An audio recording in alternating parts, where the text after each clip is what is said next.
E eu começo o nosso encontro de hoje dividindo com você a minha indignação frente ao nosso Conselho de Ética, que amanheceu entre socos e muitas discussões. Dá uma olhada. É tudo bagunceiro. A representação de quem? Você mandou Cunha. Do Cunha.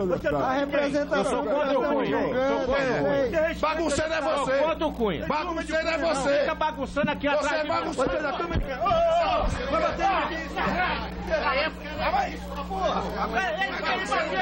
Ele que tocou em mim. Ele que tocou em mim.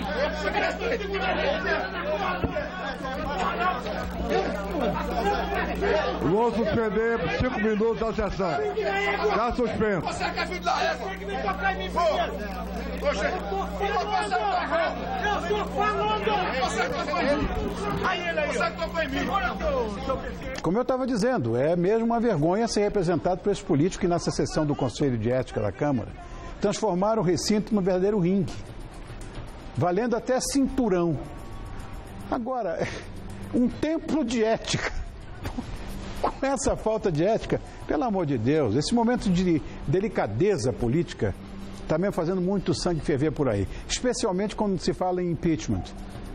Será esta uma opção melhor para melhorar, vamos dizer, o Brasil?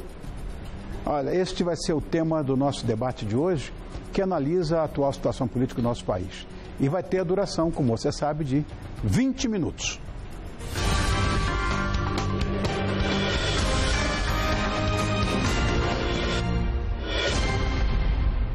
E para tanto, recebemos o apresentador do Jornal da Gazeta, meu companheiro, meu brother, o Rodolfo Gamberini.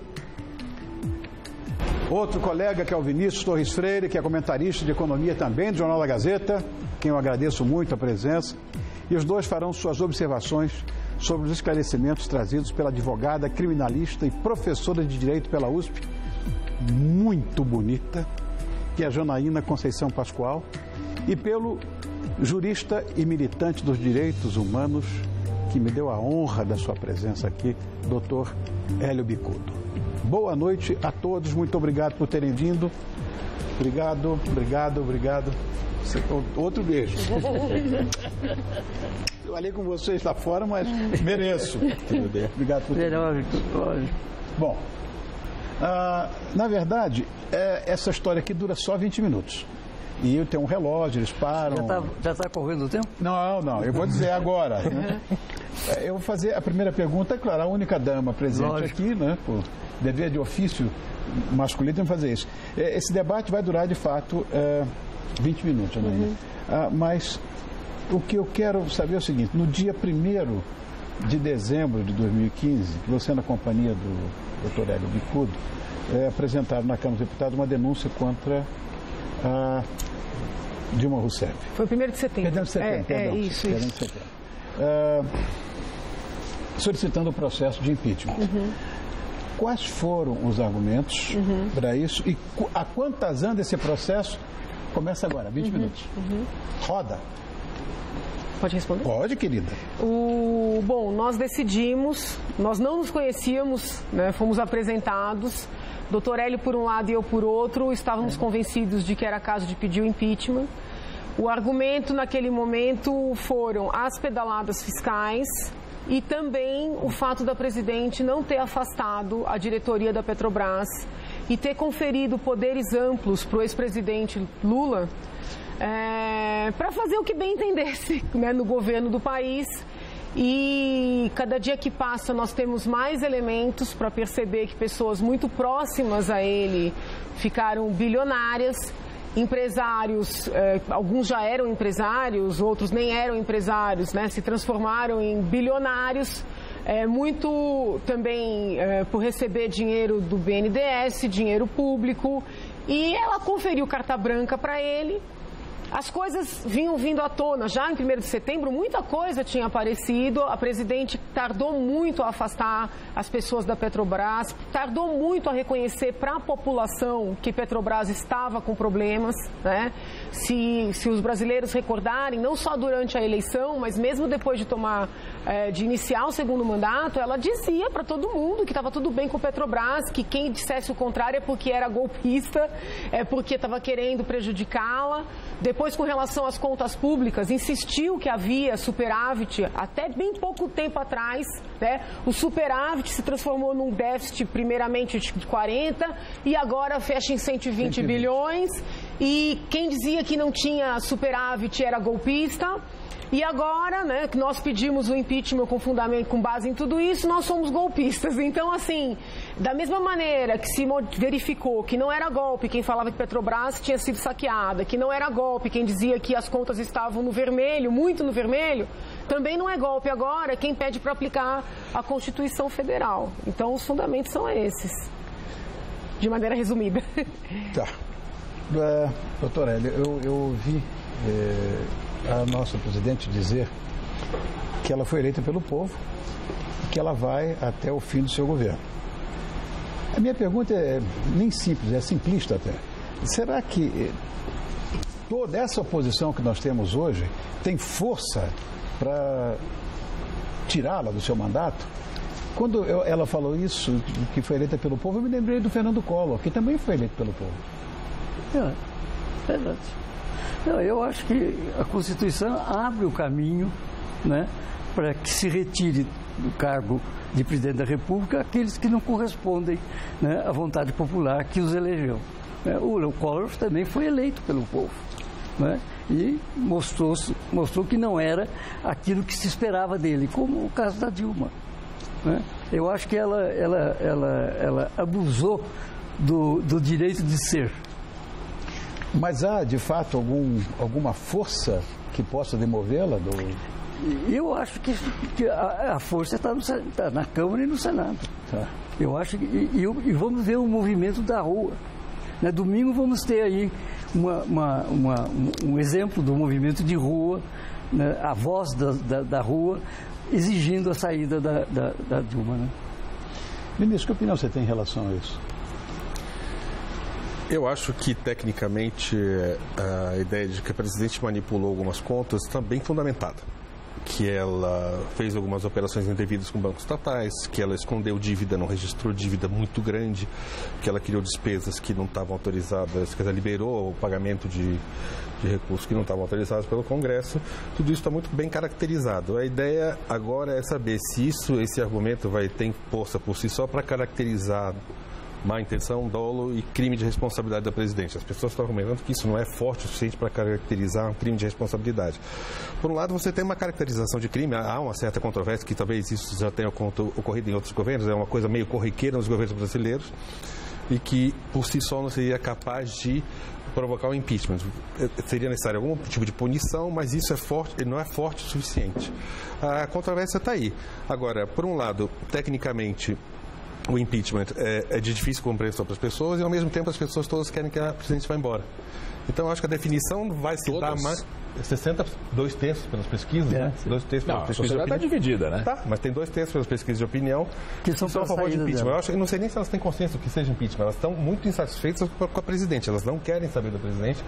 E eu acho que elas têm dificuldade de entender o que é o impeachment. Por um lado, eu acho que o impeachment não é forte, o argumento não é forte politicamente, ele é difícil de entender. E, ao mesmo tempo, as pessoas estão muito fartas. Eu acho que isso vai se definir no embate político de rua. Rodolfo, você disse que está dividida a sociedade está completamente dividida. A sociedade está completamente dividida. Você tem argumentos de todo tipo contra o impeachment e a favor do impeachment. Dizer que a questão é esta ou é aquela, dizer que vai ter impeachment, que não vai ter impeachment, ou que o fundamento jurídico que vocês apresentaram é suficiente, ou que não é suficiente, é uma coisa que está acontecendo agora. Não há nada definido. Isso tudo vai fazer parte do jogo político. Nós tivemos, se a gente for pegar, tudo bem, tem 60% da população a favor do impeachment. O Carvalho Pinto, na eleição contra o Quércia, tinha 70%. Quem foi pode virar? Claro que pode virar. Claro que pode virar. Claro que pode virar. E eu duvido que a pressão popular tenha um peso como o senhor colocou. Agora, eu queria pegar um ponto da sua fala em que você disse que a senhora disse... Não, calma, posso chamar de você, né? Por favor. em que você disse que o fato de o presidente Lula saber que amigos dele ficaram ricos é um dos fundamentos do pedido de impeachment? Não, é o contexto. O fundamento, nós temos vários fundamentos. Tá. É dever do presidente, do chefe da nação, responsabilizar seus subordinados.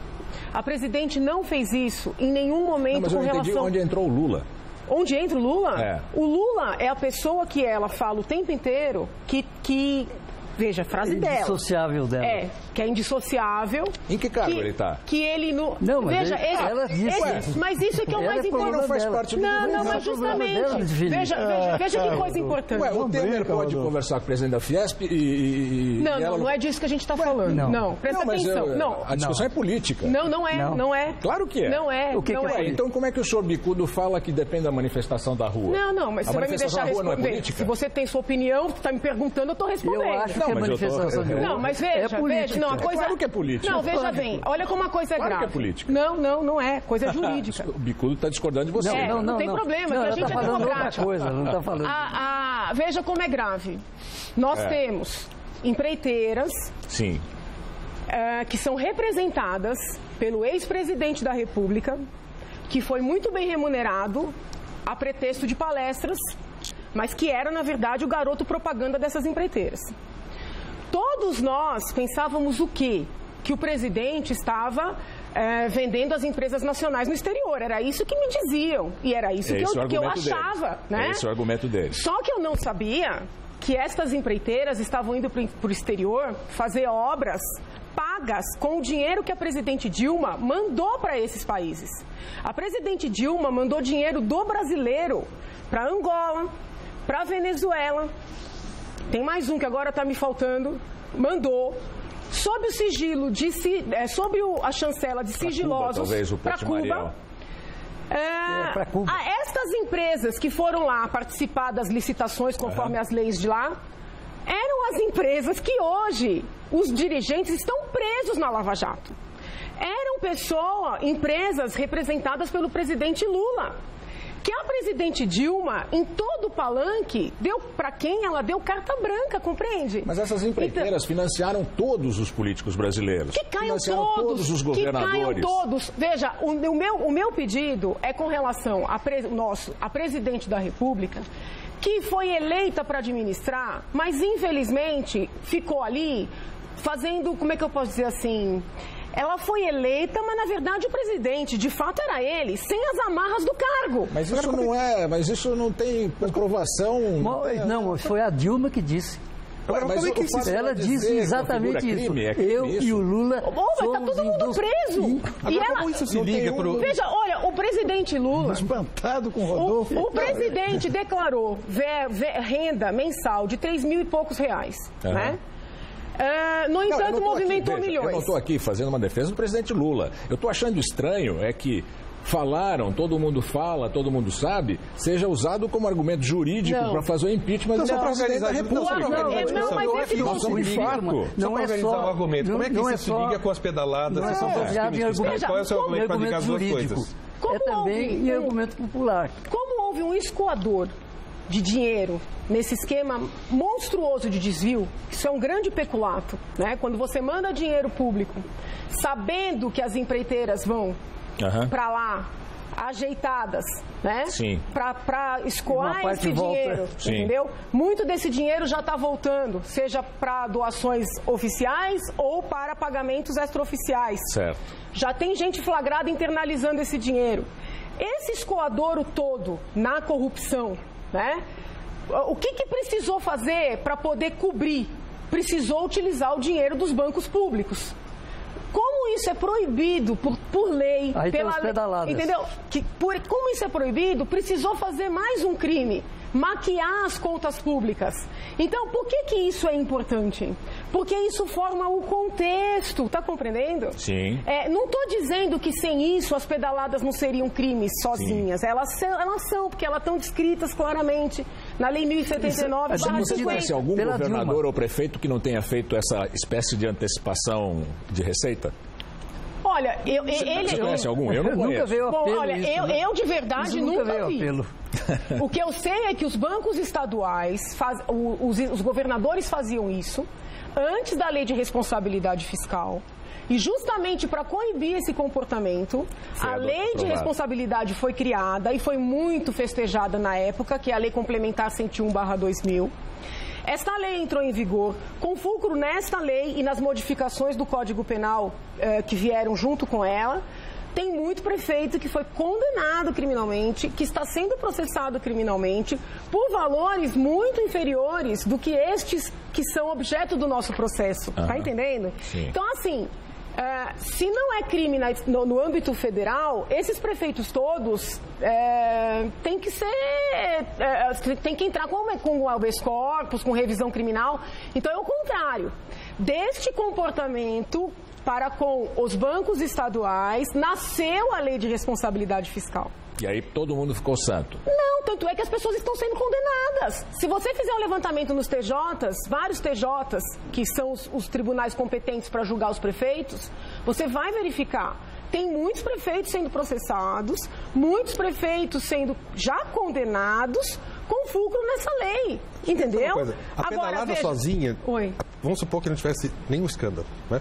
A pedalada sozinha, tecnicamente falando... Fundamentaria um pedido de impeachment seu? Sim. Objetivamente falando, elas são suficientes para fundamentar um pedido de impeachment. Vamos supor que aconteça esse impeachment. Vou perguntar agora para o doutor Bicudo. O que acontece com o Brasil se de fato o impeachment acontece? Eu acho que acontece a normalidade democrática. O vice-presidente assume a presidência. Eu acho que não há nenhum temor de que vamos explodir o Brasil por causa disso. Eu acho que o Temer até tem mais base para governar do que a Dilma. Sr. Bicudo, hoje um deputado sem partido entrou com um pedido de impeachment do vice-presidente Temer, porque ele, numa interinidade, agora eu não vou lembrar as datas... Bom, mas isso é fogo de encontro, né? É isso fogo de encontro. É lógico. Só vale fogo de um lado. Logicamente. É isso. Tá certo. Tá bom. Isso aí eu teria que verificar os documentos. Não posso falar se tem procedência, se não tem procedência. O que eu acho é que existe uma... Por exemplo, vamos falar a Marina. Né? Eu falo porque votei nela no primeiro turno. No primeiro, ela não foi pro segundo, né? Então eu votei nela no primeiro turno na eleição presidencial. Da Marina? Eu acho o comportamento da Marina muito estranho. Pelo seguinte, ela diz que não tem elementos para o impeachment, mas tem elementos para caçar a chapa. Então, é uma posição que me parece estranha, porque me parece assim, a preocupação não é com o país, a preocupação é tirar os dois para poder concorrer à eleição. Então, eu tenho um pouco de preocupação, não estou dizendo que não haja elementos, precisaria olhar, porque o material do TCU, que trata das pedaladas, porque essa história, são três pontos, né? A questão da Petrobras, as pedaladas e os decretos. Os decretos não são pedalados, os decretos são outra história. Os decretos entraram nesse último pedido. Nós não conhecíamos os decretos na época que nós fizemos, nós não sabíamos dessa história dos decretos quando nós fizemos o nosso pedido em 1º de setembro. Então, mas o segundo já...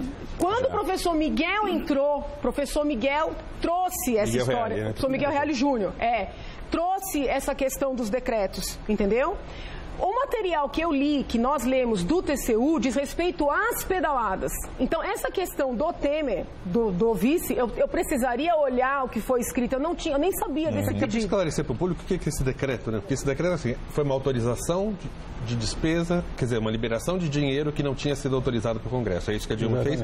E o Temer, numa interinidade, fez algumas coisas dessas. Vamos supor, agora vamos levantar uma hipótese. Esquece escândalo, né? Vamos supor que não teve escândalo.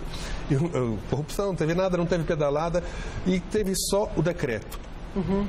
E o decreto do Temer foi idêntico à assinatura do Temer. O Temer assinou um documento como a Dilma. E isso seria suficiente para um pedido de impeachment? Se você olhar só a lei, tá? Na lei está escrito, na Constituição, no artigo 85, está escrito, ferir o orçamento é motivo para impeachment. Aí você vai para a lei, que é a que disciplina, que é a 1079/50, que tem lá os seus artigos. Se você olhar a literalidade, seria. Talvez não Você houvesse. entraria com pedido de impeachment com base só nisso? Olha, eu pessoalmente não. Por quê? Tá? Porque eu acho que esse... Veja, eu não... É um contexto. Este não pode contexto só legal, é importante para legal. mostrar que nós fomos vítimas de uma grande fraude. Porque o que se alegava pra gente era uma coisa, quando na verdade é outra. Tá entendendo? Então, assim, veja, tecnicamente falando, um presidente que assina um decreto não numerado, conferindo crédito, conferindo dinheiro, quando ele sabe que não tem, quando ele não teve aprovação do Congresso. Então, se você for bem legalista, é elemento para impeachment, sim, tá escrito lá, tá? Só que o que me preocupa mais nisso tudo é juntar essas três coisas. É mostrar o seguinte, olha, o plano era ficar a qualquer custo. O plano era fazer as pessoas acreditarem que todos os programas teriam continuidade, quando já se sabia que era impossível. Não só para o opositor ou para o opositor. Ganhasse Marina, ganhasse quem fosse, seria impossível. 3 minutos, Juliano. Como é que vocês se sentem? Bom, então, 3 minutos. Eu tenho uma pergunta. Você tem uma pergunta? Eu tenho uma perguntinha aqui que... A casa é sua. Aqui, ó. Você conhece muito bem, né? Bom, é o seguinte, depois da história da carta do nosso vice-presidente, que vazou, não se sabe por onde, mas vazou, sei lá se vazou. Uma carta normalmente é escrita para todo mundo ver. Não sei se foi uma carta aberta ou se de fato vazou. O fato é que depois disso se encontraram a presidente e o vice, e disseram que vão ter relações agora muito produtivas. Férteis. Vão ter um filho, eu acho. Foi uma frase estranha. Foi a melhor do dia hoje, foi essa do ministro. Mas que sem maravilha. beijo na boca. Bom, os termômetros do mercado mostram que coisas bastante díspares em relação a isso. Antes, a bolsa subiu, o dólar caiu e tal. E agora essa história do Supremo. Eu posso perguntar para o doutor Bicudo, que pouco falou. Pois não.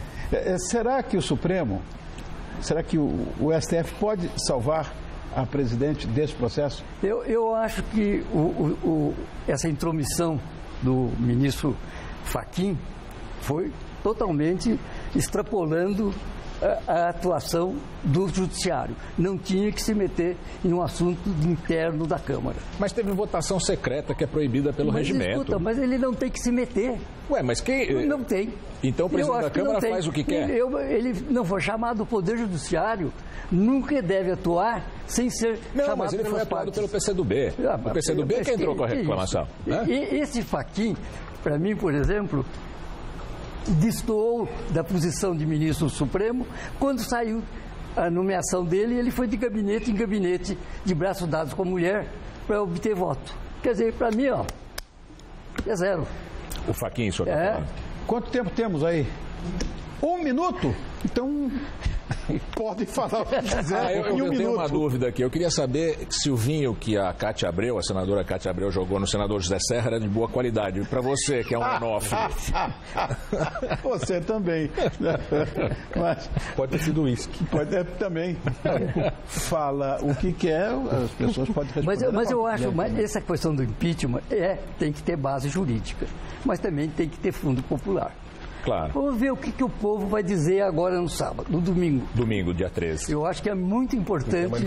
E tem a manifestação de apoio ao governo no dia 16. Os deputados que representam o povo vão dizer a respeito da manifestação popular do domingo. Claro. Eu acho que é da maior importância. Vão fazer aqueles cálculos, 2 milhões de pessoas, segundo a Polícia Militar, 100 mil. Vamos ver. Não, a Polícia Militar vai sempre dizer que são 100 pessoas. Bom, na verdade, acabou com o tempo aqui, 20 minutos já se foram. Mais animado. É uma pena. Tinha que ter 20 horas para gente conversar. Não deu a gente não falou nem do Cunha.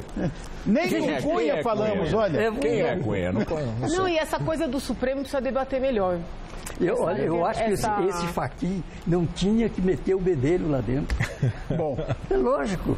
Doutor Bicudo, muito obrado por sua presença. Que pena. Eu que agradeço o convite. Obrigado, querido. Janaína, você é muito bonita. Obrigada. Ministro, obrigado por ter vindo, pela sua colaboração. E olha, foi a melhor coisa que eu vi. Eles vão ter um filho. O que ele disse? Vai ser feio, hein, esse filho? Nossa Senhora. Obrigado, Rodolfo.